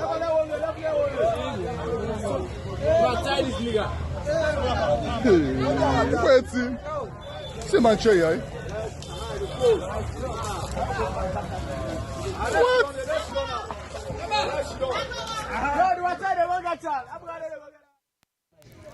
So again, that was the video that we showed at the start of the show. This is a young man from a few days ago, actually, that Tyson sent us. Yes. A young man under the influence of Kush. This is what happens, and it seems to be, and some of the other images that you would have seen in the documentary, it seems to be that the chemicals in this drug causes a kind of psychosis. They say it's a mad world. That's what they call it, right? Going into the mad world, but it's psychosis, and of course that leads to hospitalization for many people in mental institutions. Yeah, and what causing our children to go after maxi taxi drivers now? What causing our children to disrespect maxi taxi drivers in this country here? And I really want to commend the driver of the maxi taxi, and we're going to be dealing with that next Sunday, please God, because again, we have a problem with drugs in our schools. We've said that for years. We've been saying that for years. And are these children, some of their behavior is as a result of that? When they fight, a young lady almost killed two of her colleagues by carrying acid, what she thought was alcohol, to school and give them to drink. Now, come on, people, and are we scared yet? Are we concerned yet? Or what? Or just we're gonna just stay there and play that it boils over? What causing it? What causing us to be this way in Trinidad and Tobago? I want to feel... Natasha, let me deal with Ulrich Murray. And folks, I want you could find his comment. Yes. I want to deal with this once and for all, because he had been coming after us over and over and over. And I want to put this to rest, folks. Yes, now, Mr. Murray has been attacking Natasha and I for quite a while. And it's so sad to know that as a black brother, You see two black people trying to help our children that really need the help right now. So here, Mr. Murray, the same comment he keep cutting and pasting. Well, this time he come out. You all still on radio? You are the most biased too on radio. After listening to your program on 1990 and your misinformation was the final nail in the coffin, the two of you are biased, don't know how some people are still listening to you. Well, Mr. Murray. Biased of who or what? Folks, let me explain this, right? Because remember, we say every life is a biography on this station.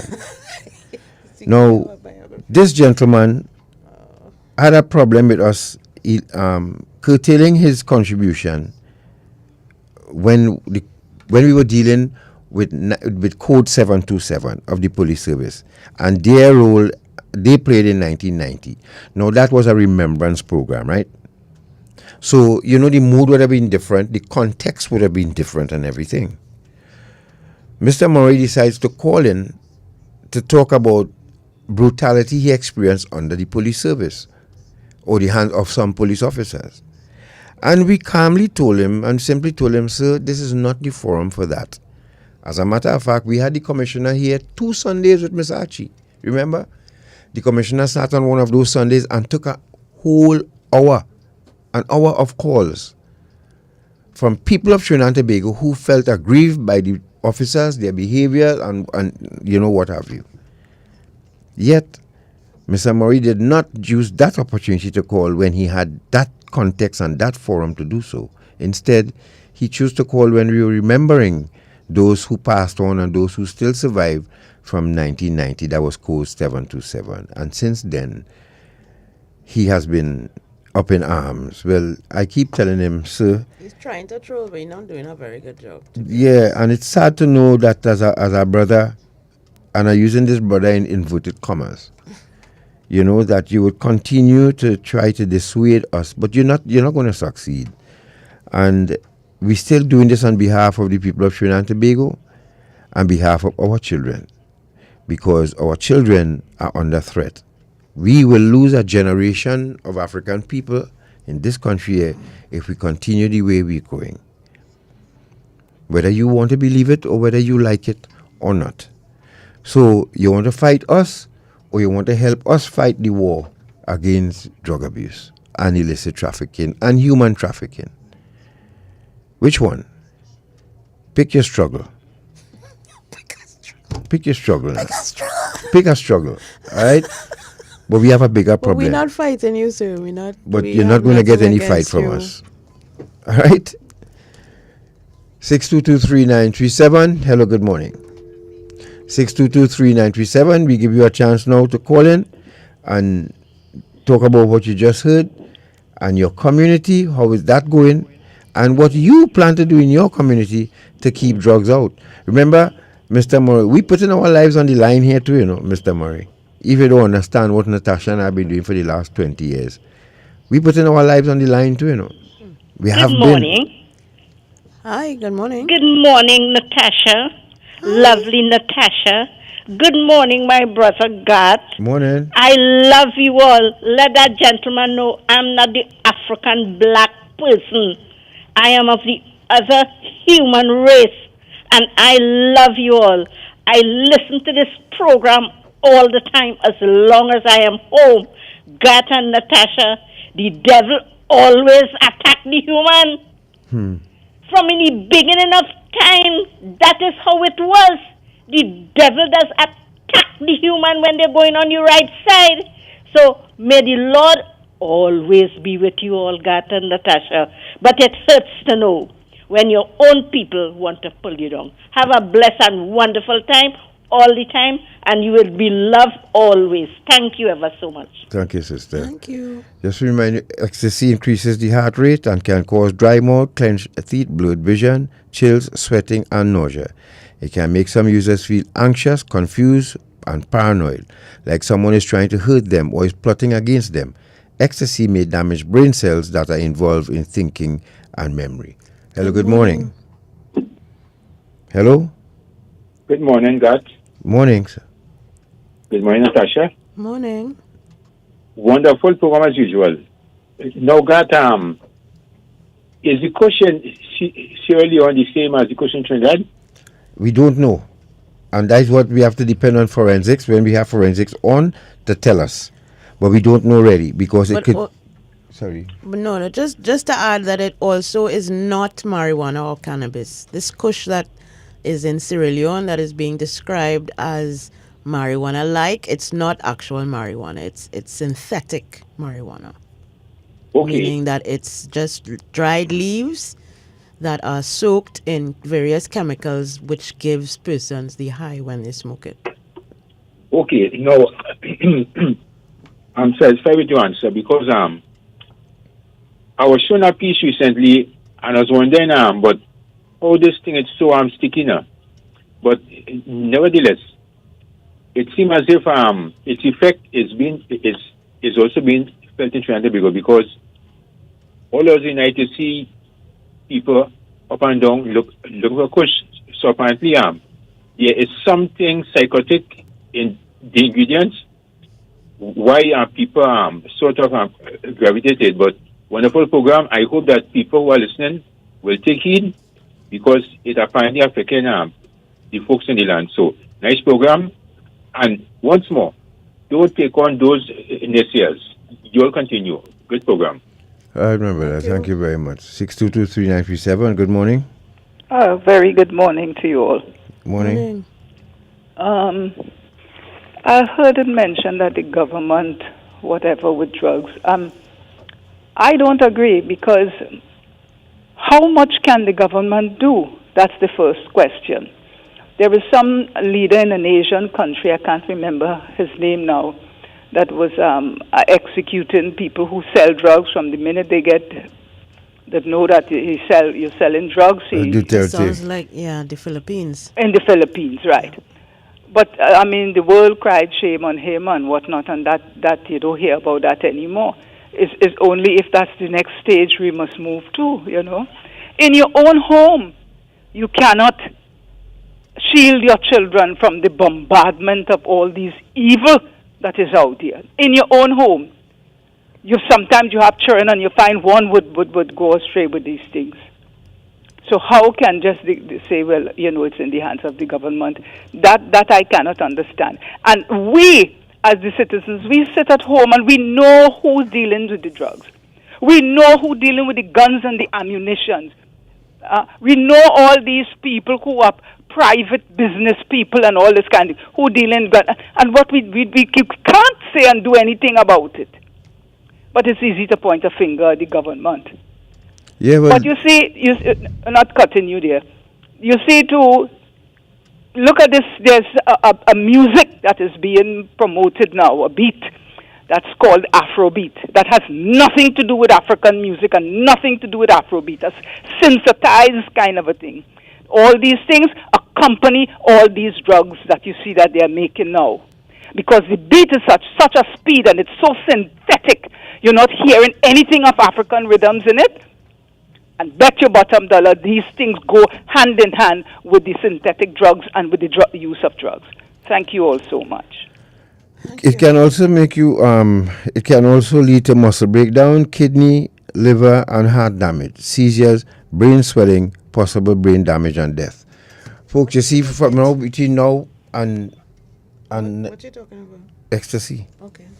And you see, from now till Tobago Carnival, just like the artists looking to make money, just like the promoter looking to make money, the pushers looking to make money too, right?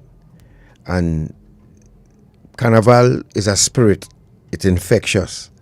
It's a different spirit. I say Christmas have a soul, but Carnival has a spirit.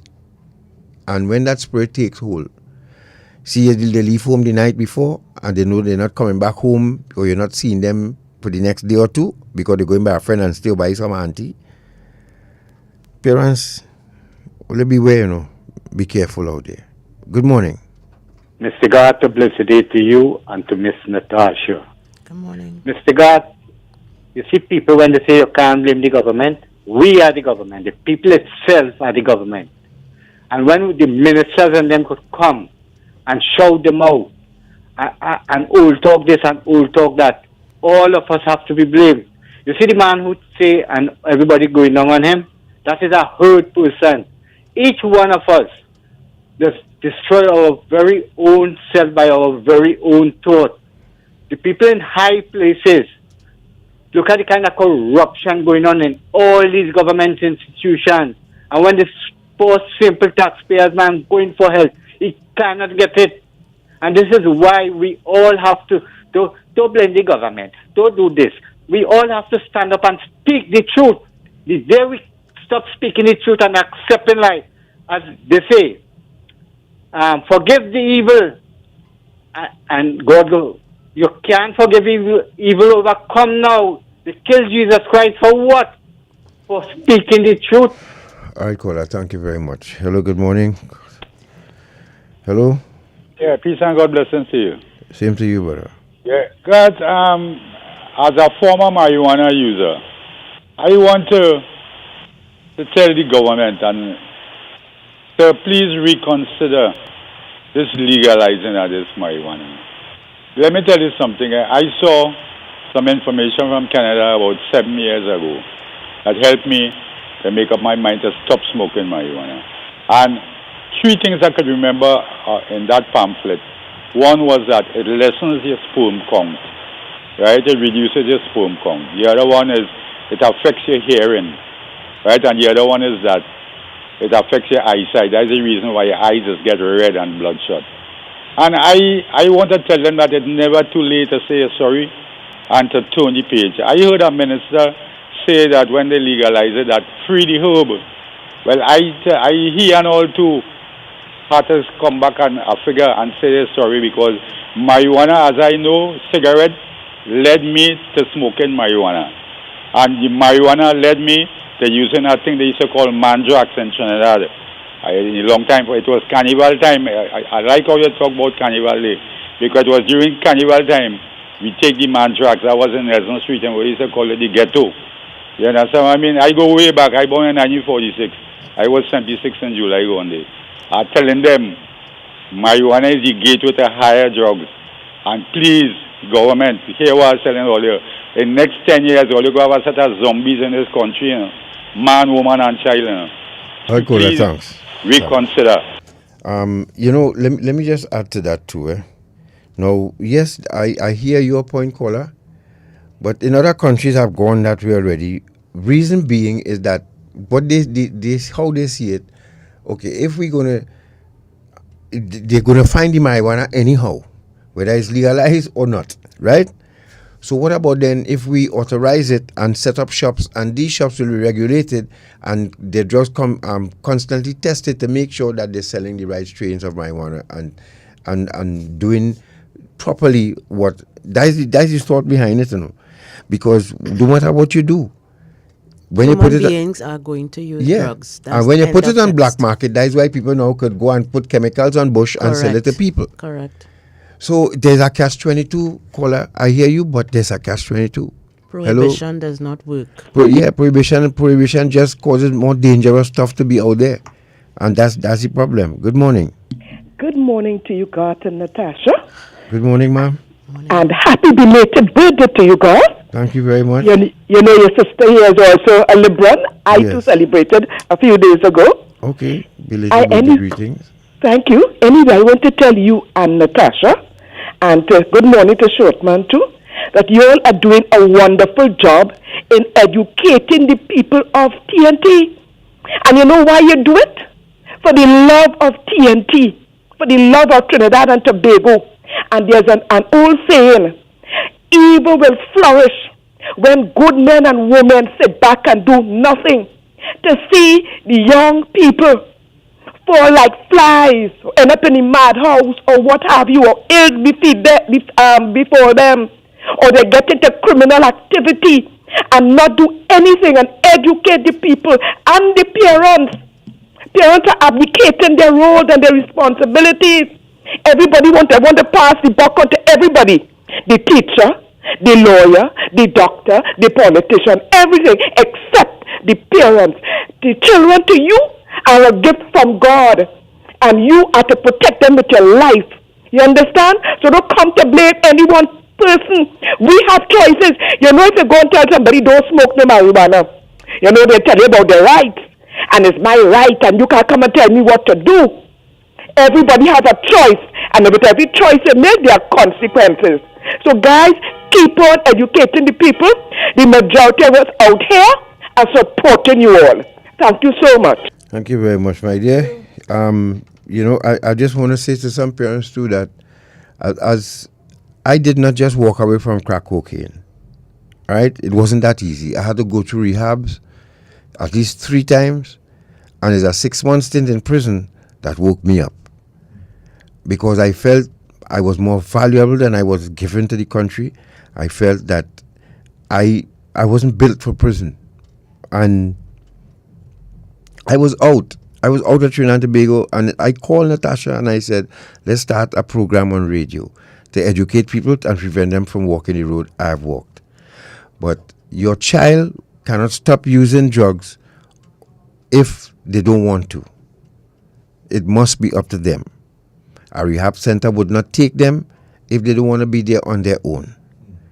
The final decision is up to your child or husband or wife or whatever.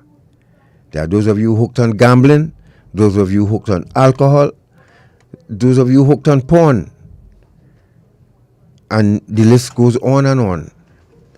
We cannot help them in Trinidad and Tobago unless they want the help.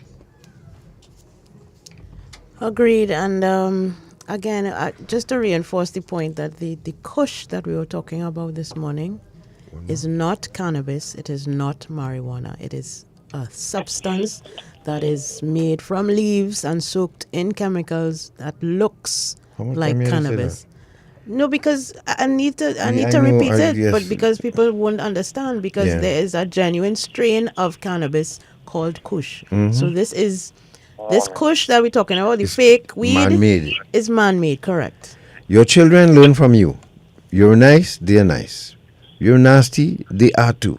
You're happy, they're happy. You're sad, they're sad. Your children copy you. This is not genetic. It's learned. One more? Morning, God. Morning, Natasha. Morning. You said about 99 times. You believe these people didn't understand that, the question that they're speaking about? God and Natasha, let me just compliment you all for the excellent work that you all are doing for the last 20 years. God, I met you already in the past. He's a good one, a genuine brother. Your heart is in the right place. What I wanted to find out before the guy went from Sierra Leone, what language do they speak? Was the next language that was being spoken of? Right. I wanted to find out that. Something it's called Creole, K-R-I-O, which is Creole. Well, it sounds like Creole, right?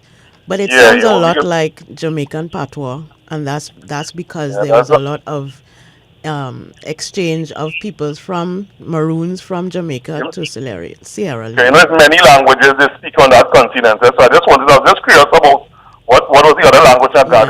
God, yes. The amount of friends and good ones, users from the late 70s, you will know you're the experts in this thing, right? And the age and the capacity that have lost from the late 70s to the 80s on drugs. Yeah. That drug trade. Talented, skillful, talented. Boy. Lost one. What's right? I didn't send James God because where one of the main holes is down by Big Zone there. Yes. One of the main, and the amount of good brothers and sisters too. Yeah. We've lost a lot. God, one day I would like it to. I don't know if you did it to you and Natasha to emphasize what the drug trade have done to the social fabric of Trinidad. We have a program like that coming up. Yeah, and he said, God, because the whole society changed. It changed with the influx of crack cocaine, with the drug use, and in the line of parenting, broken homes, relationships, in every aspect. Just to end that, just about 2 years ago, I lost a good friend. Who ended up on it, was given it in a black cigarette. Smoking with a guy, not knowing the guy was a user. I gave him in a black cigarette about 20 years ago, and he ended up dying in an abandoned house in Kukri. Real good one. East Indian guy. People, everything, it doesn't have to college with race and politics and it. That thing's for human heart, you gotta deal with it in a holistic way. Everything is not politics and race. My friend, Janelle is in studio here with us now. So we hate to cut you, but you know you're regular, and you know what time it is now. It's news at 12. So thank you very much for those of you who joined us. And remember, folks, it's up to you. Warn your children, let them know what they expect out there. It's no better roses. People looking to make money. And I want to comment Chinese boy. Chinese did something this morning, and maybe we'll share that next week with you all about canceling Chinatown.